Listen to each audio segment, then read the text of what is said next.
Just over a year ago, my appendix ruptured. It was one of the most difficult moments of my life. I suffered, had multiple surgeries. I lost 30 pounds in 10 days, and it was one of the hardest moments of my life.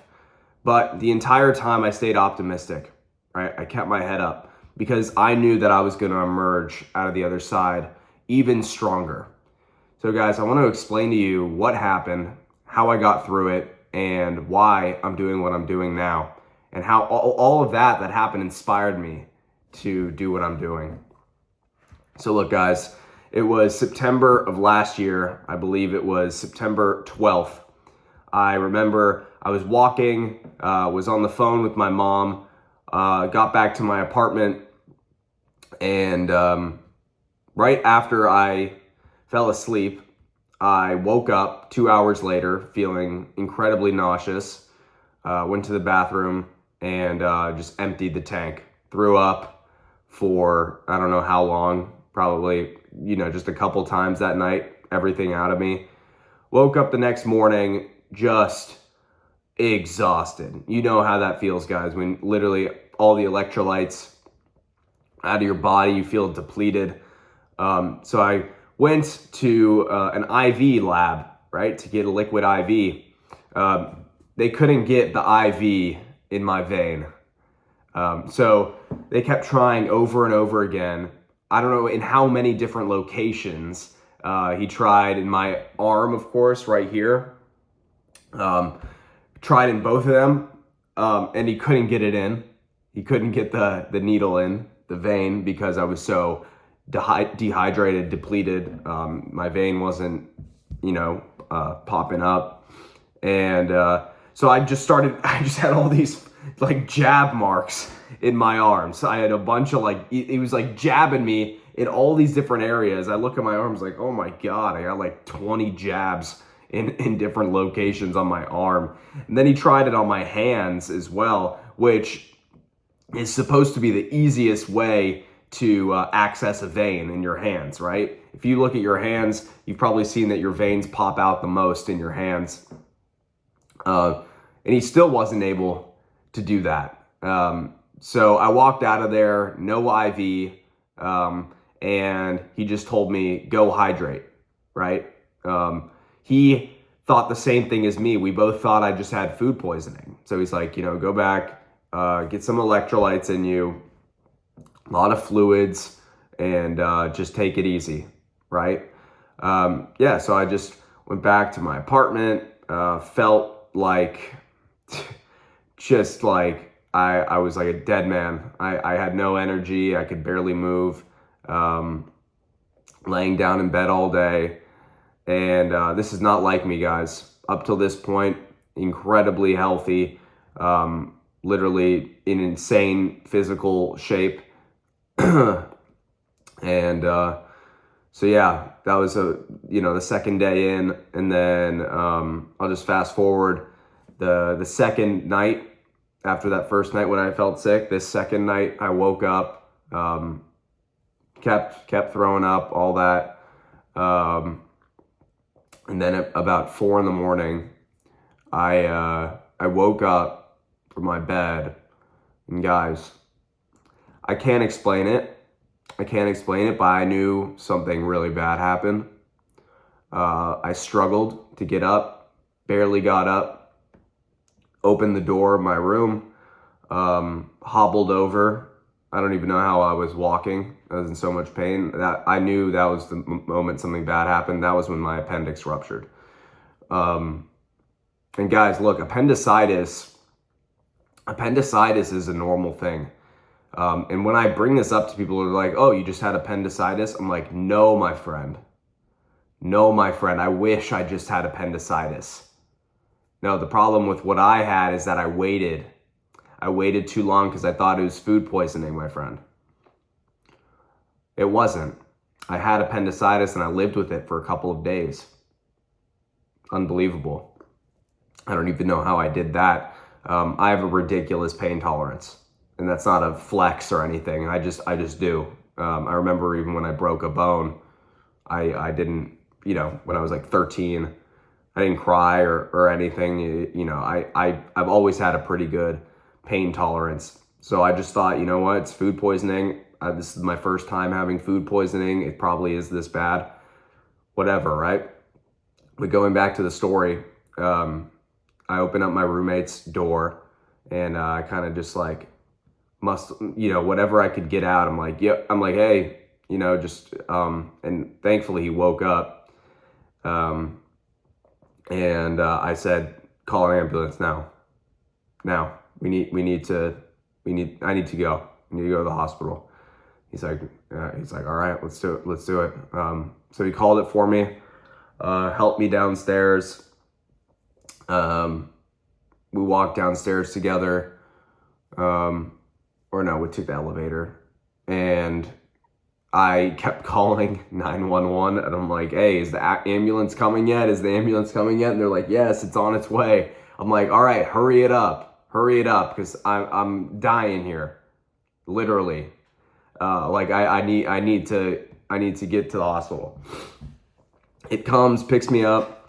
As I was driving to the hospital in the ambulance, when I sat in that bed in the back, and something happened. I neglected God for a long time, guys. People always say, oh, you start, people start praying to God when bad things happen, right? And I couldn't believe it, and I just started saying, like, God, just let me live, man.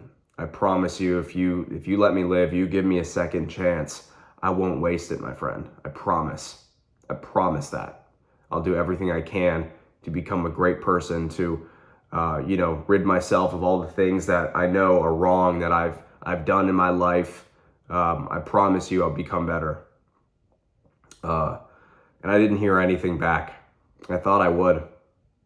Thought I'd hear a voice speak back to me. So, long story short, hospital, they give me morphine, all this shit, Dilaudid, which is like a even stronger painkiller. It didn't do anything, just hell for, the hour I was in the emergency room before. They were like, all right, we have to take you into emergency surgery. And then I don't really remember anything from there, anesthesia, whatever. And I woke up a few hours later, and I recorded a video of myself. I recorded a video of myself in the bed, just saying that I didn't understand how this could happen to me. How could something so bad happen to me? I'm healthy, I'm in great shape. I'd focused on health for a long time. How could something like this happen to me? This is insane. So it was an interesting experience, guys. I stayed in the hospital for a little over a week, and a couple days later, I had to have a second surgery. This time it was an open surgery, because I had some medical complications. Some things were happening in my body where they had to do another surgery. So that happened, and then I got out a couple days later, and I remember looking at myself in the mirror, and I stepped on a scale, and I was 140 something pounds. I think I was like 145 pounds. Guys, before I'd walked into that hospital, I was 175. And I was really low body fat, pure muscle, right? Like insane shape. I was shredded. It's probably the craziest shape I've been in. And I'm in good shape now, but that was, and I've spent all this time since then building back my body. And I'm happy to say, when I went to go get a checkup from the doctor recently, I'm back to that weight, 175. I put that muscle back on. So I'm very happy. I'm very happy that I was able to do that. That was through hard work and persistence, getting in the gym every single day, starting to lift again. And Yeah, guys. So going back to, just the recovery and everything. So yeah, I look in the mirror, I'm 145. I'm like, man, this is crazy. But I had the optimism the whole time.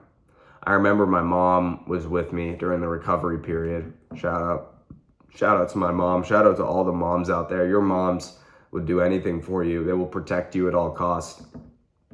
I had my mom with me to protect me and help me. Guys, I couldn't put on my socks, right? I couldn't bend down because if you see me now, if my shirt was off, you'd see I have a pretty big incision at the bottom of my abdomen. So I couldn't bend my body down.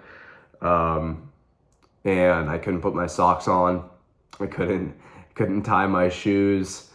I felt like a baby. Again, guys. Going from someone who was so tough, so mentally and physically strong. And I was still mentally strong, but to go from super physically strong to literally baby in 10 days, man, I felt like, man, this is crazy. But my mom was like, how are you staying so strong mentally? Are you going to be able to get through this? And I was like, Mom, I now have a mission in front of me. God made this happen to me because I was meant to suffer and endure great struggles so that I could teach people that no matter what happens to them, they can and will get through it. That's the only thing on my mind. That was on my mind right then. I said, now I found my purpose in life. Just to help people, which is to show them no matter what your circumstances are, no matter what happens to you, it doesn't matter. You can get through it, and not only get through it, but become even stronger on the other side. How beautiful of a thing that is. And in the moment, guys, it's hard to feel that way.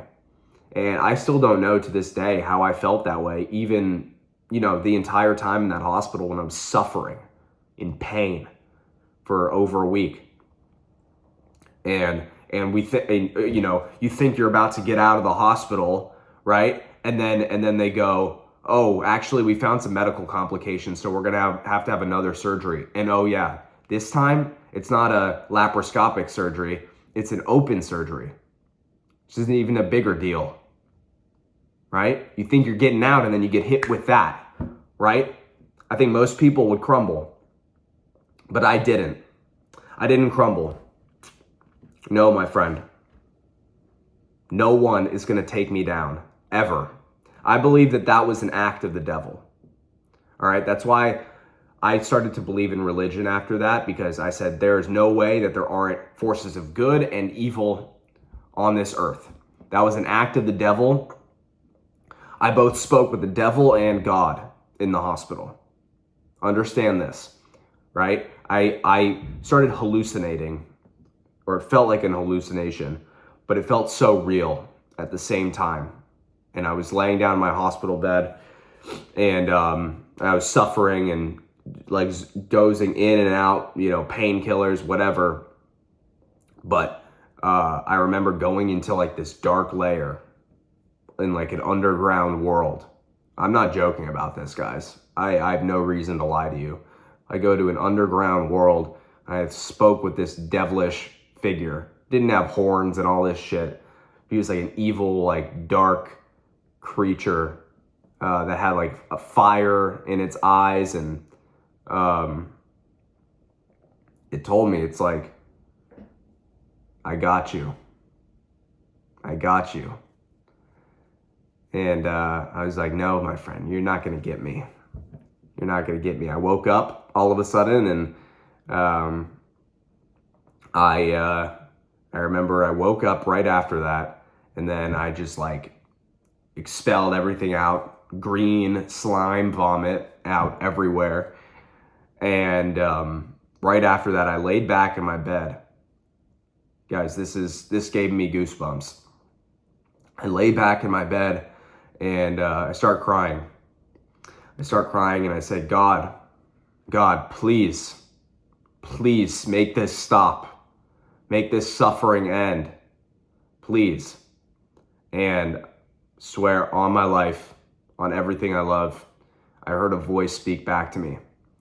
And he said, don't worry, everything's going to be okay. Just be patient. Just be patient.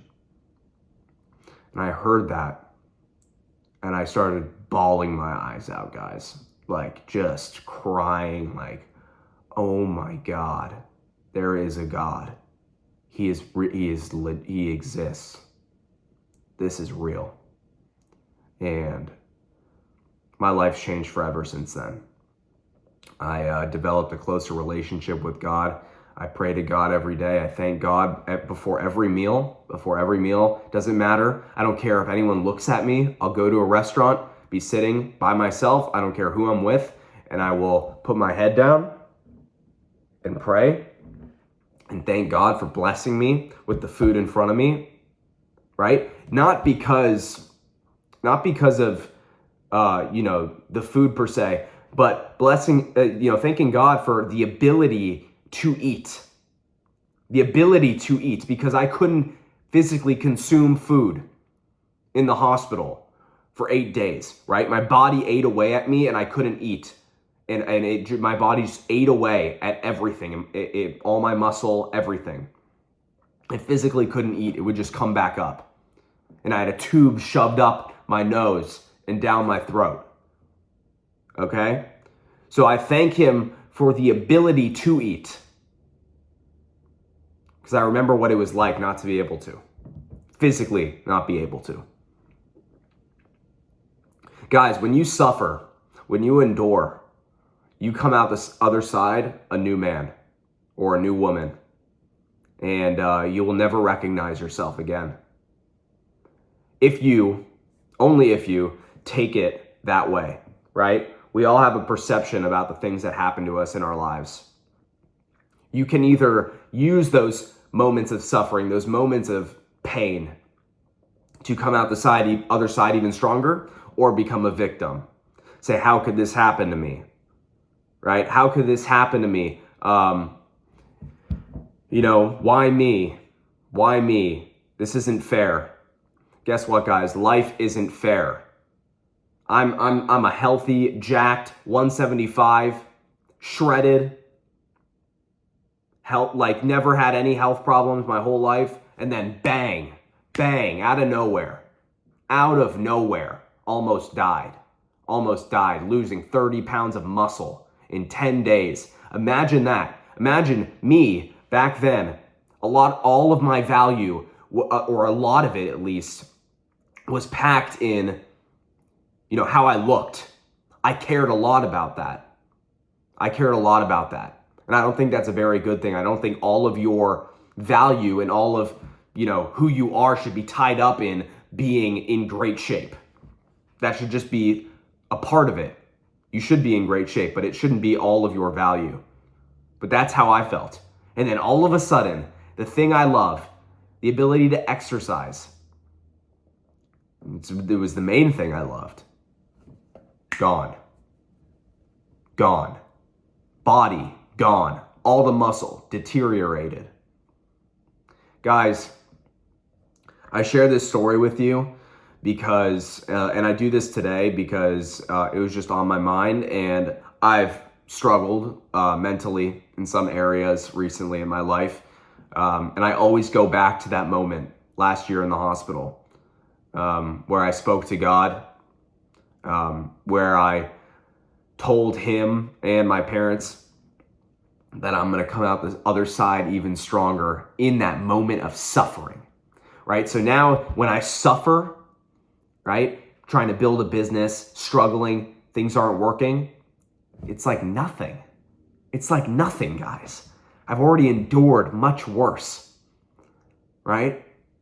So look, I hope that this story helped you in some kind of way. If you're struggling with something in your life, you will come out the other side, guys. But only if you have the the right frame of mind only if you become a victor and not a victim. And if you can do that, my friend, your life will change forever. It will change forever. You will never, ever be the same. I know that to be true. I'm grateful for all of you guys who have watched my videos so far, who've been there. You know a lot about me now if you've watched my videos, and I'm dumping it all out for you, all out, because I know that I wish I had someone when I was younger to help me. I suffered alone before all of this. I suffered alone in the dark, trying to change my life, going from someone I didn't like to someone I could be proud of. And I had no one. I was completely alone. So if you feel that way, guys, I'm here for you. Reach out to me, genuinely. And that's why I'm creating this community. It's the first link in the description, because I just want us to be together. I just want us to be together, and I don't want anyone to feel alone the way that I felt alone in my life. All of this pain from this ruptured appendix, all of that, nothing was worse than the pain of loneliness. Nothing. Appendix, surgeries, losing this 30 pounds. It wasn't as bad as the feeling of isolation and not having anyone to be by my side. Look, I know this is a bit of a longer video than normal, but I thought it was essential, thought it was necessary. So yeah, guys, I'm here for you. Join the community, become a part of something great early on. This is the early stages, and I really hope that we can impact as many lives as possible. So thank you for being here. I'll see you in the next video. Blaze of Cyan, signing off.